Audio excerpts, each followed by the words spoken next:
रवि लामिछानेले संसदमा बोलेको कुराले तरंगित बन्यो भारतीय संसद। हजारौं वर्षदेखि दलितमाथि गरिएको अन्यायप्रति रविले संसदको रोस्टमबाट माफी मागेपछि नरेन्द्र मोदीले पनि लोकसभा संसदबाट माफी माग्नुपर्ने माग। नेपाल में नई सरकार बनी, उन्होंने कहा हम दलितों से साझी रूप से माफी मांगेंगे कि जो हमने उनके साथ अन्याय किया।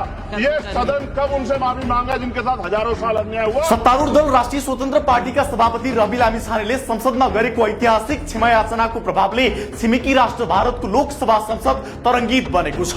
अन्तर्राष्ट्रिय मञ्चमा गुन्जिएको लामिछानेको आवाजले शताब्दीौंदेखि दबिएका, थिचिएका र सीमान्तकृत बनाइएका दलित समुदायप्रति रवि लामिछानेको धारणाले छिमेकी राष्ट्र भारतको विधायिका लोकसभामा समेत ठूलो हलचल पैदा गरिदियो। नेपाली संसदीय इतिहासमै विरलै देखिने यस्तो मानवीय र जिम्मेवार राजनीतिक संस्कारको बाछिटाले भारतीय राजनीतिज्ञहरूलाई समेत आफ्नै इतिहास र वर्तमानमाथि प्रश्न उठाउन बाध्य तुल्याएको छ।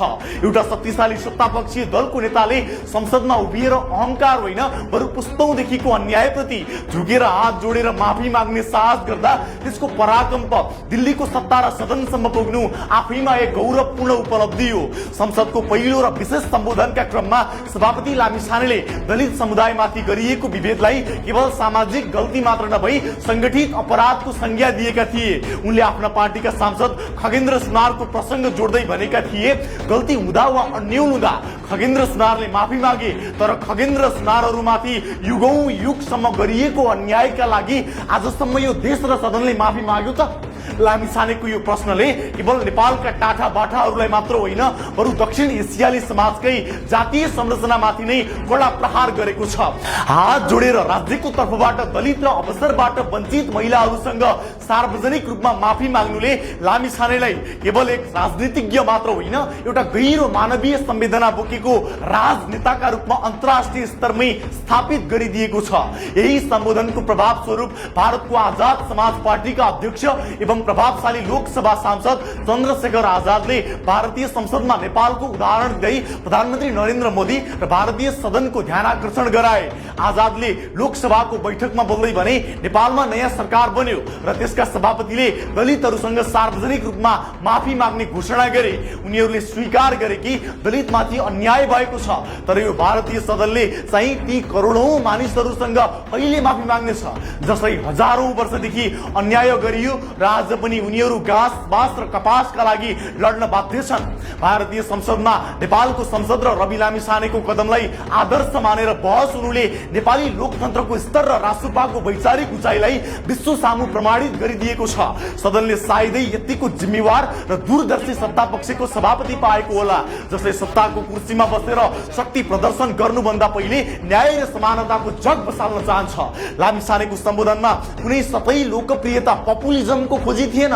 त्यहाँ त सीमान्तकृतका लागि न्याय सुनिश्चित गर्ने बलियो प्रतिबद्धता र एक पटकको नेपाली सधैँका लागि नेपाली भन्ने बाचालाई मूर्त रूप दिने दृढ इच्छा शक्ति झल्किन्थ्यो। राज्यका हरेक तहमा दलित र महिलाको अर्थपूर्ण प्रतिनिधित्व र उनी विरुद्ध हुने हिंसामा शून्य सहनशीलताको नीति ल्याउने यो अठोटले नेपालको नयाँ राजनीतिक दिशा नै तय गरिदिएको छ। जब छिमेकी देशको सदनमा नेपालको उदाहरण दिएर आफ्ना प्रधानमन्त्रीलाई वा संसदलाई माफी माग्न दबाब दिइन्छ तब बुझ्नुपर्छ कि नेपालमा सुरु भएको यो नीलो क्रान्ति अब विचारको रूपमा विश्वव्यापी फैलिरहेको छ।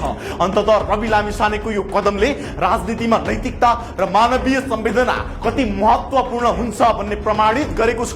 एमाले र कांग्रेस जस्ता पुराना दलहरूले सत्ता र शक्तिको लुछाचुडीमा बिताएको दशकौंको समयका बीचमा राष्ट्रपाले मानवीय न्यायको मुद्दालाई अन्तर्राष्ट्रिय बहसको विषय बनाउनु आफैमा चमत्कारिक विषय हो।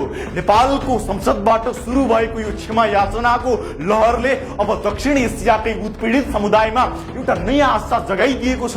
अन्तर्राष्ट्रिय संसदमा समेत चर्चा र प्रशंसाका पात्र बनेका लामिछानेले साबित गरिदिएका छन् कि सच्चा नेता त्यो होइन जो केवल शासन गर्छ। सच्चा नेता त त्यो हो जसले विगतका गल्ती स्वीकार गरी भविष्यका लागि न्यायपूर्ण समाजको निर्माण गर्छ। राष्ट्रपा र यसका सभापति लामिछानेको यो दूरदर्शिता अब केवल नेपालको मात्र होइन बरु विश्वका उत्पीडित वर्गका लागि प्रेरणाको स्रोत बन्ने निश्चित बनेको छ।